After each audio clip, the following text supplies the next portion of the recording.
जय जय रामकृष्ण हरी. 365 दिवसांच्या प्रवचन मालिकेतील आजचा दिवस 67. प्रपंचाच्या अपूर्ण गोष्टीत केव्हाही समाधान मिळणार नाही.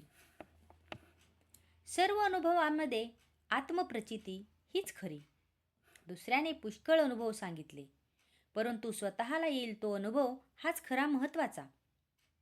आत्मप्रचितीने जागरूकता येईल, भाव वाढेल, साधनाला जोर येईल आणि भगवंत प्राप्ती लवकर होईल.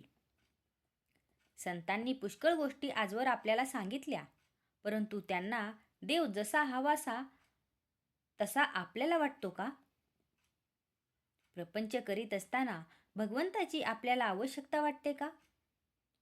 आपण असा विचार करावा की आपण लहानाचे मोठे झालो, विद्या संपादन केली, नोकरी मिळाली, लग्न झाले, मुलेबाळे झाली, घरदार केले, परंतु आपल्याला अजून काहीतरी हवेसे वाटतेच आहे.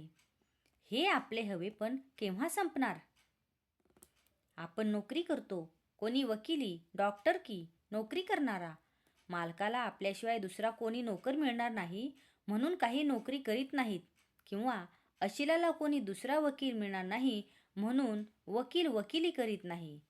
म्हणजेच नोकरीवाला काय, डॉक्टर काय, वकील काय, कोणीही आपापले कर्म केवळ त्या कर्मासाठीच करीत नाही, तर त्यातून आपल्याला सुख मिळेल या ईर्षेने तो ते करीत असतो. परंतु आपण पाहतोच की सर्व काही केले, आयुष्यही संपले, तरी काहीतरी करण्याचे राहूनच जाते, त्याला पूर्णता येत नाही. एखादी गोष्ट आपल्याला मिळाली की आता यापुढे काही करायचे उरले का नाही असे काही वाटत नाही. आता काही एक नको आहे, जेवढे आहे त्यात समाधान आहे असे कधीच वाटते का? पुढे कसे होईल, हे सर्व टिकेल का, यात आणखी भर कशी पडेल याची विवंचना कायमच असते. एखाद्याचे लग्न ठरले, ते झाले की आता प्रपंचाची काळजी मिटली असे वाटते. लग्न झाल्यावर समजा 5 वर्ष मूल झाले नाही तरीही काळजी असतेच की, आणि समजा मुले झाली तरीही काळजी आहेच. तेव्हा या प्रपंचाच्या गोष्टी अपूर्ण आहेत, त्यातून समाधान लाभेल हे कसे शक्य आहे? या गोष्टी एकातून एक निर्माण होणाऱ्या आहेत. ज्या म्हणून सुखाच्या गोष्टी मांडल्या त्या सर्व जरी एकत्र केल्या तरी त्यातून समाधान निर्माण होणार नाही.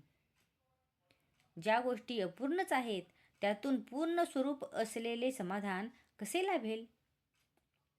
समजा एका वेड्याच्या इस्पितळात 200 वेडे आहेत.